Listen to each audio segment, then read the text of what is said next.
Hi everyone. Reading अगर आपके लिए भी एक tough module and if you are feeling yourself stuck in reading, so I'm damn sure that this video will help you a lot because reading कैसे करनी है इससे ज़्यादा important ये है कि reading में क्या गलतियाँ नहीं करनी है. So here I'm going to share with you a very 10 common mistakes which is normally doing by the IELTS learner. Hi everyone, this is Amit Narula from ATM Institutes. So this is a very special session today, but watch this video till end, and if you have not subscribed my channel yet, do it right now. So without wasting time, let's get started with the first mistake. First mistake is writing the word instead of letter on your answer sheet. अगर आपके पास option है कि आप ए लिखें या उसका word लिखें, आपको एग्जांपल से ज्यादा समझ आएगा. Let you watch this. For example आपके सामने ये 20 नंबर क्वेश्चन है जिसका आपको आंसर लगता है ए जेम्स. आपका आंसर क्या होगा, ए या जेम्स या ए डॉट जेम्स. कुछ स्टूडेंट्स यहां गलती कर जाते हैं जो आपके आंसर में लिख जाते हैं जेम्स या ए डॉट जेम्स, बट गाइस इसका सही आंसर ए होगा ना कि जेम्स होगा. तो ये पहली मिस्टेक है जो हम नॉर्मली कर जाते हैं, जो हम वर्ड्स की जगह वर्ड्स लिख जाते हैं जबकि हमें ए बी सी डी में से कोई एक वर्ड उसको सिलेक्ट करना होता है. ये is the first mistake. Let you go for the second mistake, not reading instructions carefully. Guys ये कॉमन मिस्टेक होती है हमारे साथ जब हमें इंस्ट्रक्शंस ही प्रॉपरली पढ़ने की समझ नहीं आती. Let you look at the example here. N B, look at this. N B का मतलब है ये option, look at this. N B का मतलब है ये ऑप्शन दोबारा यूज की जा सकती है. फॉर एग्जाम्पल आपके सामने 7 नंबर का आंसर, 7 नंबर क्वेश्चन है ब्लैक पाउडर. आपको नीचे में से यूज करना है A B C D E में से the Chinese, the Indian, the British, the Arab, the American. For example 7 का आंसर मे बी ए हो सकता है, पर 8 का आंसर भी ए हो सकता है क्योंकि ऊपर एनबी लिखा हुआ है. एनबी का मतलब है ये लेटर मोर देन वंस, एक ही लेटर दोबारा दोबारा यूज किया जा सकता है. इस तरह की इंस्ट्रक्शंस को जो स्टूडेंट नजरअंदाज करते हैं, they are making a big mistake. Right. Look at the next mistake. Mistake number 3, not understanding proper limit of words. Guys हमें कई बार यही नहीं समझ आता कि हमें 2 वर्ड लिखने हैं कि 3 वर्ड्स लिखने हैं. 3 वर्ड्स के साथ एक नंबर भी साथ में चाहिए, और हम इसी में कंफ्यूज हो जाते हैं कि अगर उन्होंने 3 वर्ड्स कहा है so we have to write 3 words. नहीं, वो 2 वर्ड्स का आंसर भी हो सकता है, 1 वर्ड का आंसर भी हो सकता है, पर not more than 3 words. Right. Look at this, these type of questions are coming to you. First is 1 word only, next is not more than 2 words, next is more than 3 words or a number. और a number अगर आपके साथ दे रखा है तो इसका मतलब किसी एक क्वेश्चन में एक नंबर भी आ सकता है, और a नंबर अगर आपके पास आ रहा है तो इन चारों में से किसी एक क्वेश्चन में एक नंबर तो साथ में आएगा ही आएगा.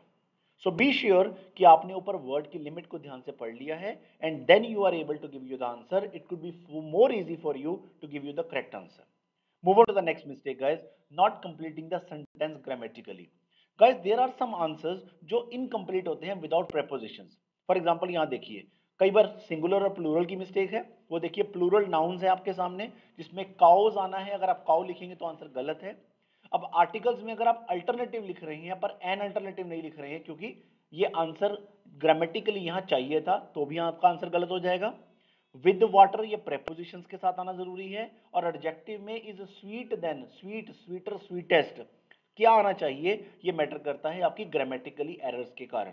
अगर आपको ग्रामेटिकली वो आंसर आपके वो उस क्वेश्चन के साथ फिट मिल रहा है जिसकी वहां डिमांड है, तभी आपका आंसर सही होगा, otherwise it could be correct, it can not be correct. Right. Move to the next mistake, guys. Using your own background previous knowledge about paragraph topic. अगर एक ऐसा टॉपिक आ गया जिसके बारे में आपको पहले से ही कुछ गेस था कि ये टॉपिक, मान लीजिए फॉर एग्जांपल शार्क्स, मान लीजिए फॉर एग्जांपल कंप्यूटर्स, आपके दिमाग में उसके बारे में पहले से कोई एक इमेज है कि कंप्यूटर इसने बनाया था, पहले कंप्यूटर का नाम ये था. आप उसी प्रीवियस नॉलेज के साथ अपने आंसर्स को देना शुरू कर देते हैं without reading paragraph. This is a big mistake. आप जो सोच रहे हैं वो ठीक नहीं है, जो पैराग्राफ में राइटर ने लिखा है वो सही है. तो विदाउट वेस्टिंग टाइम आपको रीडिंग पैराग्राफ की लोकेशंस पे जाना है और वहां जाकर के आपको रीड करना है कि इसका आंसर, हाँ, एज्यूम करना इज नॉट बैड. एज्यूम करने से वो क्वेश्चन आपके दिमाग में फिट हो जाता है, पर अगर आप एज्यूम करके उसी आंसर को सच मान रहे हैं जो आपने सोचा था, जिसके बारे में पहले से आपको पता था वो गलत है, जो राइटर लिख रहा है वही आपका आंसर सही है. फॉर एग्जाम्पल आप देख सकते हैं चिल्ड्रन थिंकिंग, टूरिज्म, आर्किटेक्चर, ये कॉमन वर्ड्स हैं, इसके बारे में आपके दिमाग में कुछ ना कुछ थॉट्स होते हैं, पर आपने उसके अकॉर्डिंग आंसर नहीं लगाना. What writer is writing about the paragraph, you have to go with that. Right. Move to the next mistake, word spotting only, stick towards the keywords only. Guys, कुछ students क्या गलती करते हैं, they are going to the keywords only. For example entertainment keyword है, अब वो entertainment keyword ही ढूंढ रहे हैं कहां कहां पर है, और जहां उनको पहला एंटरटेनमेंट मिल गया, they are going to correct the answer. जो इसके नियर अबाउट उसके वर्ड्स उनको मैच कर रहे होंगे, they are giving the answers only. No, entertainment is a keyword only, पर वो कीवर्ड दो तीन जगह पे हो सकता है. वर्ड स्पॉटिंग ओनली, आपने सिर्फ ये मैच किया कि मुझे इस क्वेश्चन के according, for example look at this, for example आपको इस क्वेश्चन में कार ढूंढना था, the impact of the car on city development, right. अब इस कार में आपने इस पैराग्राफ में देखा, यहां भी कार है, यहां भी कार है, यहां भी कार है, और आपको जगह जगह कार मिल रही है. आपने कार से कार को मैच कर लिया, परंतु आपने इंपैक्ट्स को नहीं देखा. यहां हो सकता है कार की इन्वेंशंस की बात हो, यहां हो सकता है कार के हिस्ट्री की बात हो, पर यहां हमें तो इंपैक्ट्स ऑफ कार ढूंढना था. दैट इज वाई कीवर्ड के साथ स्टिक होकर के आंसर को कभी भी गैस मत करिएगा. हो सकता है डी पैराग्राफ में कार्स की हिस्ट्री की बात की हो, ई पैराग्राफ में कार्स के इंपैक्ट की बात की हो, तो आपको उसको गेस करना है कि वर्ड का मतलब क्या है, ना कि कीवर्ड कार कार कार पकड़ के आपको उसको सही कर देना है. Right, I hope you understand. Move on to the next one, just looking not reading passage properly. आप सिर्फ पैसेज को लुक करते हैं, like you are just going through the passage, पर आप पढ़ते नहीं हैं उसे. मे बी ये आपकी गलती हो. आपको पैराग्राफ को समझना है, आपको वर्ड को समझना है, आपको उसे पिक्चराइज करना है. यस, सारे को नहीं, कीवर्ड के साथ उस जगह पे पहुंचिए, उस जगह के आसपास की पूरी लोकेशन को ध्यान से पढ़ना ये जरूरी है, ताकि आप उसकी एक इमेज बना सके अपने दिमाग में. Then it could be easy for you to understand. लेकिन आप वहां पे कीवर्ड के साथ जा रहे हैं और वर्ड टू वर्ड मैच कर रहे हैं, तो एग्जामिनर आपको जल्दी से ट्रैप कर लेगा और आप गलत आंसर लगा देंगे. Right, may be this is a very big mistake. और ये ध्यान दीजिए कहीं आपसे तो ये गलती नहीं हो रही है कि आप सिर्फ लुक कर रहे हैं पर रीड नहीं कर रहे. आप वॉच तो कर रहे हैं कीवर्ड्स को, पर आप उन्हें मैच करके उसे इमेज में नहीं बना रहे, आप उसे समझ नहीं रहे कि वो कहना क्या चाहता है. Right, move on to the next mistake, living question unanswered. Guys, आपको पता है यहां नेगेटिव मार्किंग नहीं है, तो हम छोड़ें क्यों. स्किप करना इज नॉट बैड. अगर आपको लगता है ये मुझे आंसर नहीं मिल रहा, आप स्किप कर दीजिए, आप आगे बढ़िए. There is a great possibility कि आप आगे बढ़ें और आगे बढ़ते अगले क्वेश्चन में आपको पिछला क्वेश्चन का आंसर एज्यूम होना शुरू हो जाए, आपको मिलना शुरू हो जाए. There is a great possibility. Skip करना इज नॉट बैड, पर आंसर शीट पे उस आंसर को ना लिख के आना ये तो बहुत बड़ी गलती हो गई, बिकॉज नेगेटिव मार्किंग तो है ही नहीं आपके पास यहाँ पे.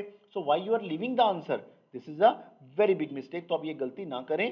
कोई भी आंसर आपको बाद में मिल जाता है तो कोई दिक्कत नहीं, गेस करना पड़े तो कोई दिक्कत नहीं, पर छोड़ के आपने नहीं आना होता. Right, next mistake guys, just watching videos or taking lectures from teachers.